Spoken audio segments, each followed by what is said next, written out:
A fateful landing in the quiet reaches of the Zelos system, on a small planet known as Aethera. Zarya sat on the edge of her bed, gazing out at the twin moons that cast a soft glow over the alien landscape. Her heart ached for the pain that had become all too familiar since the loss of her beloved husband, Rin, in the Great Galactic War. A gentle coo from the crib nearby drew her attention, and Zarya moved to swoop up little Mira, her cherished daughter.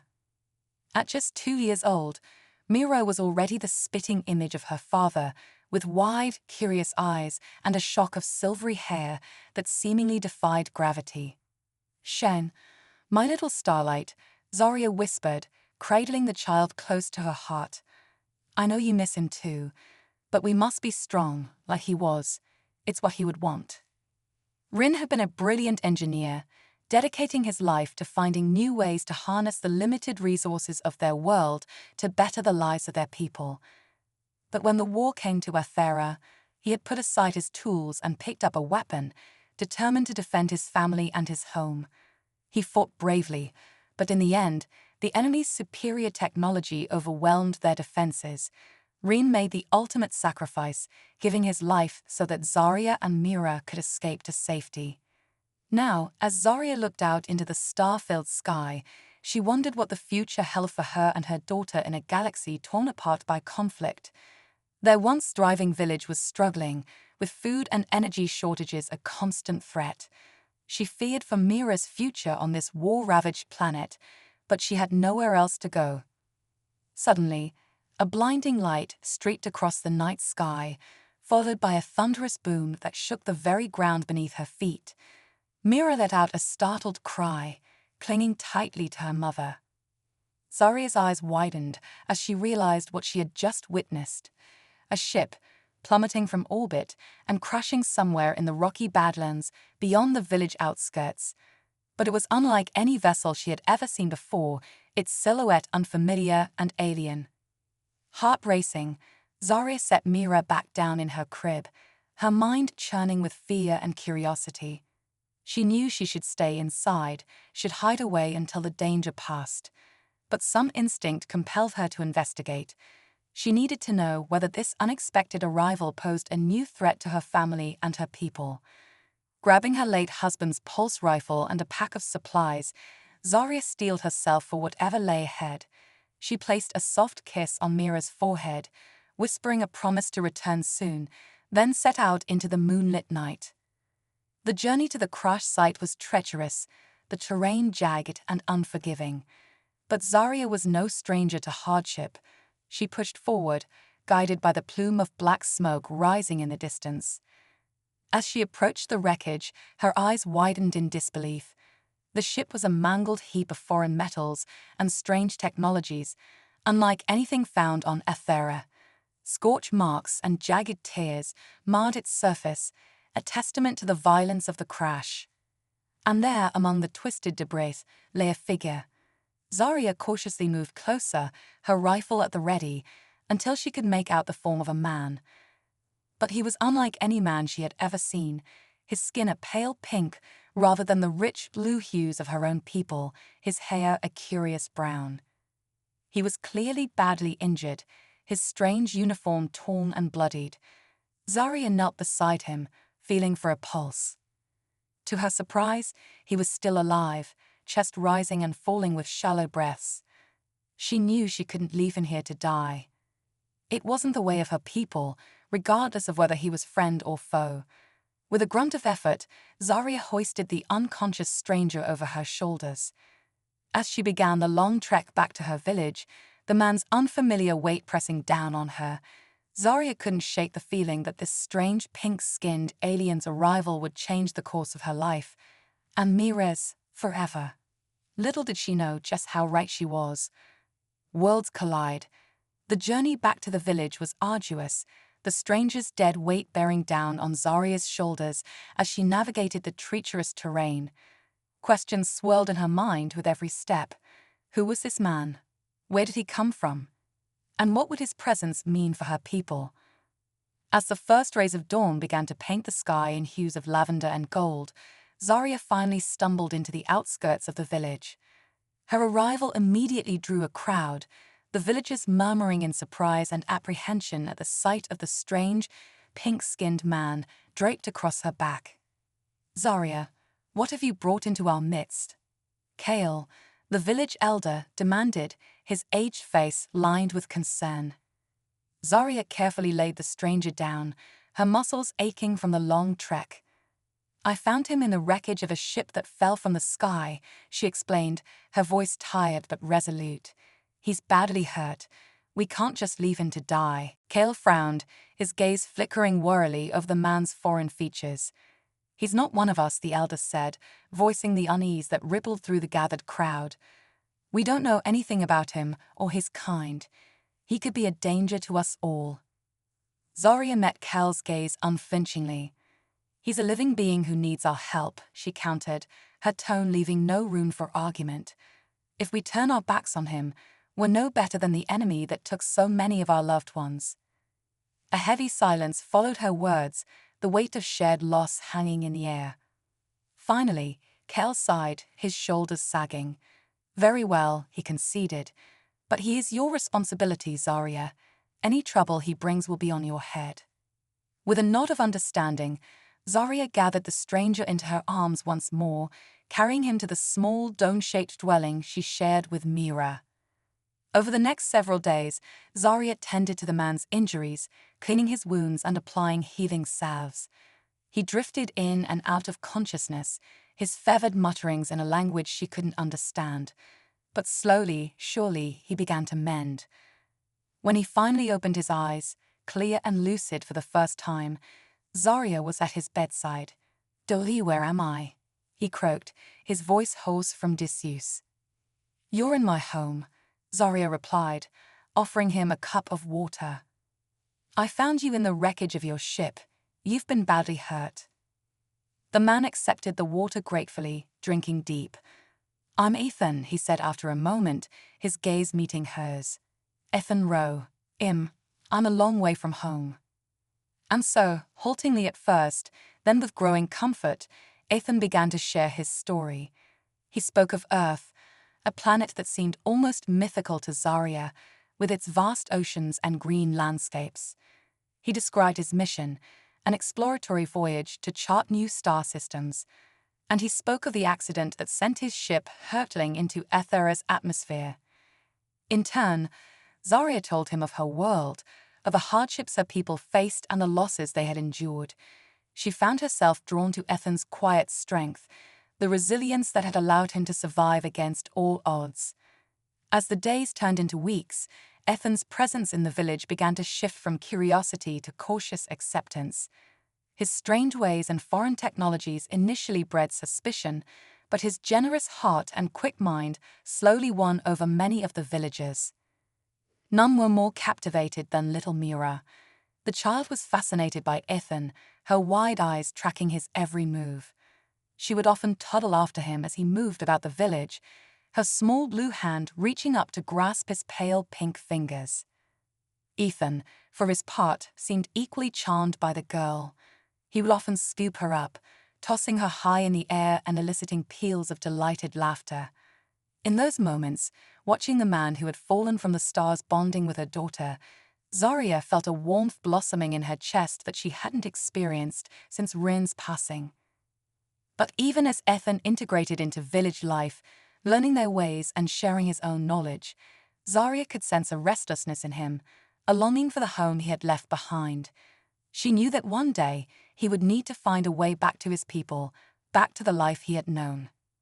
She just didn't realize how soon that day would come, or how much his departure would come to mean to her and Mira. For now, as she watched Ethan and her daughter playing in the warm Etheran sunlight, Zarya allowed herself to enjoy the fleeting moments of joy and connection, pushing away the shadows of the uncertain future. But those shadows were always there, waiting on the horizon, and they were about to grow darker than Zarya could have ever imagined. Unbreakable bonds. As the weeks stretched into months, Ethan found himself becoming increasingly entangled in the daily life of the village. His technical skills, honed over years of space exploration, proved invaluable in improving the settlement's aging infrastructure. He repaired broken-down generators, optimized water purification systems, and even introduced new methods of farming that promised to boost the village's meager crop yields. At first, many of the villagers were wary of these changes. Suspicious of the foreign technologies Ethan sought to integrate into their traditional way of life. But as the benefits of his work became clear, the steady hum of reliable power, the clean, crisp taste of purified water, the lush green of thriving crops, the people of Athera began to embrace the strange pink-skinned man and his innovative ideas. Zarya watched this transformation with a mix of pride and trepidation. She admired Ethan's dedication to improving the lives of her people, the selfless way he threw himself into even the most menial of tasks. But she also feared that with each passing day, each successful project, he was inadvertently making himself indispensable to the village and to her. Their relationship had grown from caregiver and patient to friends and confidants. Long after Mira had gone to sleep, they would sit under the stars, sharing stories of their vastly different worlds. Ethan spoke of the wonders of Earth, of towering cities and vast oceans, of a society connected across continents. Zari in turn painted a picture of Aethera's rich history, of the ancient traditions and close-knit communities that had endured through centuries of hardship. As they talked, laughed, and occasionally wept together, Zarya felt a bond forming between them that went beyond mere friendship. It was a connection born of shared experiences, of the mutual understanding that comes from navigating loss and finding the strength to carry on. She saw in Ethan a kindred spirit, someone who had been broken by the cruelties of the universe, but refused to let those breaks define him. And then there was Mira. The little girl had taken to Ethan like a moon moth to a flame, her small face lighting up every time he entered the room. She would beg him for stories of his adventures among the stars, listening with rapt attention as he wove tales of distant planets and brave explorers. Ethan, for his part, seemed to come alive in Mira's presence, his eyes sparkling with a joy that Zarya hadn't seen since those early days of his recovery. It warmed her heart to see the two of them together, to watch as the man who had fallen from the sky slowly healed under the love and adoration of her daughter. In Ethan, Mira had found a teacher, a playmate, and a guardian all rolled into one. And though it pained Zarya to admit it, she knew that the little girl now looked to Ethan as the father figure she had never known. But even as these bonds grew stronger, Ethan never forgot his ultimate goal, to find a way back home. He spent long hours tinkering with the remnants of his ship's communication systems, trying to cobble together a device that could send a signal back to Earth. It was a daunting task, given the limited resources available on Athera, but Ethan was nothing if not determined. Zarya assisted him where she could, scavenging for parts and offering moral support when the weight of his mission seemed too heavy to bear alone. She understood his need to return to his people, even as a selfish part of her wished he would stay, wished he could find a permanent home here with her and Mira. But she knew that was impossible. Ethan was a man of the stars, his destiny forever intertwined with the vast expanse of the cosmos. To ask him to give that up, to settle on this small war-torn planet, would be to ask him to deny his very nature. And so, Zarya resolved to cherish the time they had together, to savor each moment of laughter and companionship and quiet understanding. She knew that one day, likely sooner than she wanted to admit, Ethan would succeed in his mission and leave Aethera and her behind. She just didn't know that when that day came, it would be under the shadow of a threat more terrifying than anything she had ever faced before, a threat that would put not just their bond, but their very lives to the ultimate test. A desperate plan. The attack came without warning, shattering the fragile peace that had settled over the village in the months since Ethan's arrival.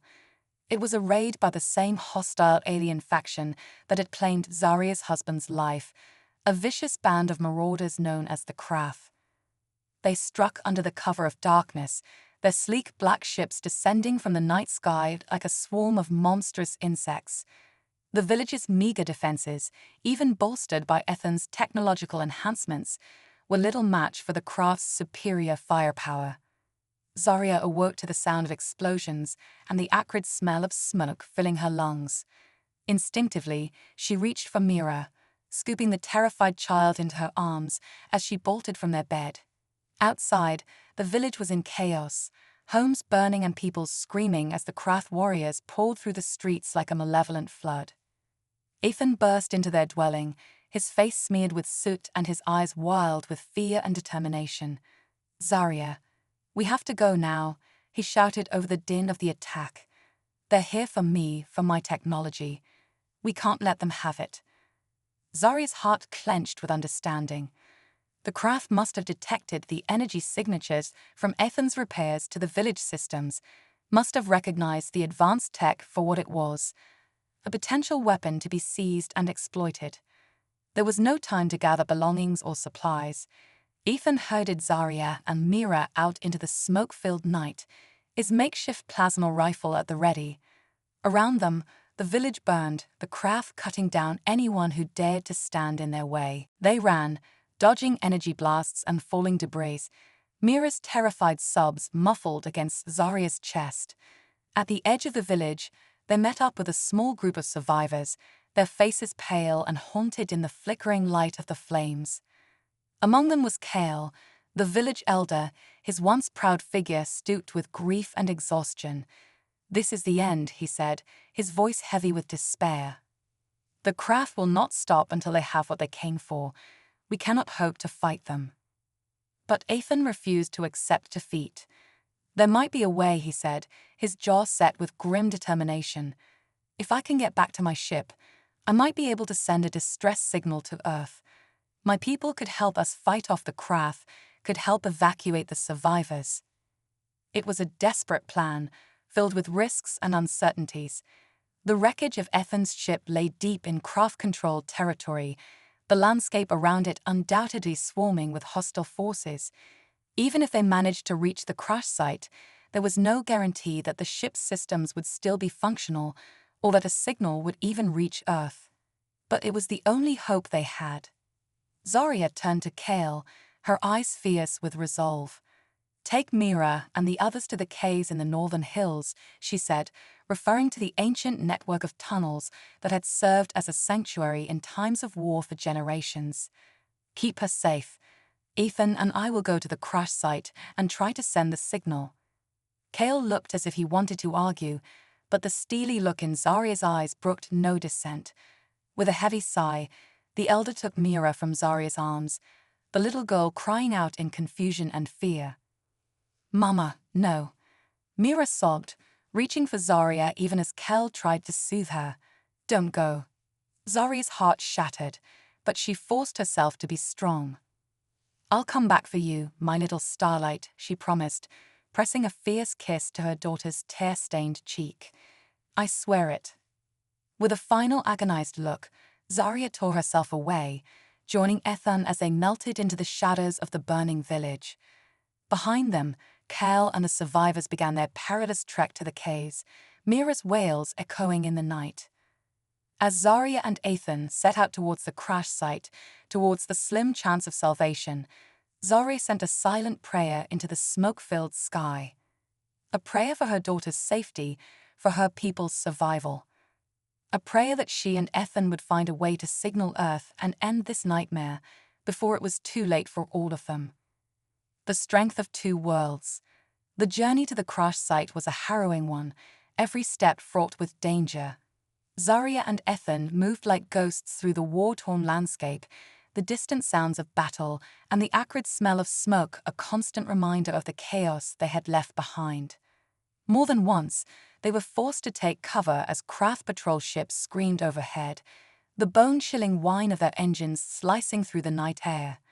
In those moments, huddled together in the scant shelter of a rocky outcropping or a dense patch of foliage, Zarya found herself drawing strength from Ethan's steady presence, from the fierce determination that burned in his eyes. When they finally reached the wreckage of Ethan's ship, it was to find the site crawling with craft warriors. The aliens picked through the debris with ruthless efficiency, that angular black armor glinting in the pale moonlight as they searched for any salvageable technology. Ethan's face darkened at the sight, his hands tightening around the grip of his plasma rifle. "We need to get to the communications array," he whispered to Zarya, his voice tight with tension. "It's our only chance of sending a signal to Earth." Zarya nodded, her own weapon at the ready. "I'll create a diversion," she said, her tone leaving no room for argument. "You get to the array and send that signal." Ethan looked like he wanted to protest, but the steely resolve in Zarya's gaze stopped him. With a curt nod, he melted into the shadows, circling around to approach the ship from the rear. Taking a deep breath, Zarya stepped out into the open, her rifle blazing. The craft turned as one, their own weapons rising to meet her challenge. What followed was a desperate, brutal firefight, Zarya weaving and dodging amidst the twisted metal of the wreckage as energy blasts seared the air around her. She fought with the fury of a mother separated from her child, of a widow who had already lost too much to this cruel war. From the corner of her eye, she saw Ethan dart into the gaping hole that had once been the ship's cargo bay, his life form disappearing into the shadows within. With renewed determination, Zarya redoubled her efforts, drawing the craft's fire away from the ship, buying Ethan the time he needed. But even her fierce skills and unbreakable resolve could only hold out for so long against the sheer number of enemies. A searing pain lanced through Zarya's shoulder as a plasma bolt found its mark, sending her stumbling behind a jagged piece of hull plating. Gritting her teeth against the agony, Zarya forced herself to keep firing, her vision blurring at the edges. She would not fail, could not fail. Mira's face swam before her eyes, her daughter's laughter echoing in her ears. She had to survive this, had to make it back to her little girl. Just when it seemed that all hope was lost, that the craft would surely overwhelm her, a blinding pulse of energy erupted from the heart of the wreckage. The communications array, rising like a skeletal finger from the ruined ship, thrummed with power, a signal beacon streaking up into the night sky. Ethan had done it. Against all odds, he had sent the distress call to Earth. But the triumph was short-lived. The craft, realizing what had happened, let out a collective howl of rage. They surged forward, their weapons spitting fire, determined to crush this last desperate act of defiance. Zarya braced herself for the end, her rifle empty and her strength fading. But just as the aliens closed in, a familiar figure burst from the wreckage, twin plasma pistols blazing in his hands. Ethan stood tall amidst the chaos, his face a mask of righteous fury as he cut down the advancing craft with deadly precision. He fought his way to Zarya's side, his eyes widening in horror at the sight of her wound. "I'm not leaving you," he declared fiercely, slinging her arm over his shoulders and hauling her to her feet. "We started this together, we'll finish it together." Leaning on each other, their bond now forged in blood and fire, Zarya and Ethan limped away from the crash site, the sounds of enraged craft fading behind them. They had done all they could. Now it was up to fate, and the slim hope that Earth would hear their call. As they stumbled through the night, Zarya's thoughts turned to Mira, to the promise she had made to her daughter. She could only pray that she would live to keep it. But even if she didn't, even if this was to be her end, Zarya knew that she had not fought in vain. She had stood against the darkness, had given her all to protect those she loved. And in Ethan, she had found an ally, a friend, and perhaps something more. A partner to stand with her, even in the face of the greatest odds. Together, they had shown the strength of two worlds united. Now, all they could do was hope that it would be enough. A new future. The wait was agonizing, each passing moment stretching into an eternity as Zarya and Ethan huddled in the shadows of the hills, watching the skies for any sign of hope. Zarya's wound throbbed with every heartbeat, the makeshift bandage Ethan had fashioned from his torn sleeve soaked through with dark blood. But she refused to give in to the pain, to the creeping fear that their desperate gamble might have been in vain. She had to stay strong for Mira, for her people, for the chance of a future free from the shadow of war. Beside her, Ethan kept a tireless vigil, his eyes scanning the horizon for any hint of a response to his distress signal. His hand never left Zarya's, his touch a silent promise that whatever happened, they would face it together. Just when it seemed that all hope was lost, a streak of light split the heavens, brighter and more powerful than anything Zarya had ever seen. It was followed by another, and another, until the night sky was ablaze with the trails of incoming ships. But these were not the angular black craft of the Krath. These were sleek, silver vessels, their hulls emblazoned with a symbol that matched the one on Ethan's uniform, the symbol of Earth. Zarya's heart soared as the ships descended, a cheer rising from her throat to join the jubilant cries of the other survivors who emerged from their hiding spots to witness their salvation. Ethan's people had heard his call, had crossed the vast reaches of space to come to their aid. What followed was a blur of activity, Earth soldiers in gleaming armor pouring from the ships to drive back the Krath, their advanced weapons making short work of the marauders. Medics rushed to tend to the wounded, Zarya among them, her injuries quickly stabilized by their miraculous technologies. And then, in the midst of the chaos and the joy, a small voice rang out, a voice that Zarya would have known anywhere. "Mama!" Mira burst from the crowd, her small face streaked with tears and her arms outstretched. Zarya swept her up, holding her daughter close as sobs of relief shook her battered frame. "I'm here, my little starlight," she murmured, pressing fervent kisses to Mira's hair. "I'll always be here." In the days that followed, as the people of Athera began to rebuild under the protection and guidance of their new Earth allies, Zarya and Ethan found themselves hailed as heroes, their bravery and sacrifice celebrated by both humans and Etherans alike. But for Zarya, the greatest reward was the knowledge that her daughter would grow up in a world free from the constant specter of war, that Mira would have the chance to thrive and flourish in ways that Zarya had never dared to dream of. And she knew that none of it would have been possible without Ethan, the man who had fallen from the stars, who had become her partner, her rock, her guiding light in the darkness. As they stood hand in hand at the dedication ceremony for the new joint Earth-Athera research facility, a project that promised to bring their two worlds closer than ever before, Zarya felt a tug at her sleeve. She looked down to see Mira staring up at Ethan, her eyes wide and hopeful. "Are you going to be my new dad?" the little girl asked, her voice filled with a child's innocent bluntness. Ethan glanced at Zarya, his expression a mixture of surprise, joy, and a silent question. Zarya smiled through her tears, nodding her encouragement. Kneeling down, Ethan gathered Mira into his arms, his voice thick with emotion as he replied, "I would be honored, little starlight. I would be honored." And so, under the twin sons of Athera, a new family was born. A family that represented the best of both worlds, human and Atheran, united by the unbreakable bonds of love, sacrifice, and shared purpose. As Zarya watched Ethan swing a giggling Mira onto his shoulders, as she saw the hope and determination shining in the faces of her people as they worked side by side with their new Earth friends, she knew that this was only the beginning. A beginning of a new future, one where the strength of two worlds would light the way forward into a brighter tomorrow for all.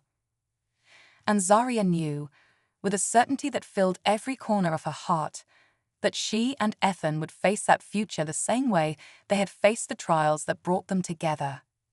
Hand in hand, side by side, unbreakable and unafraid.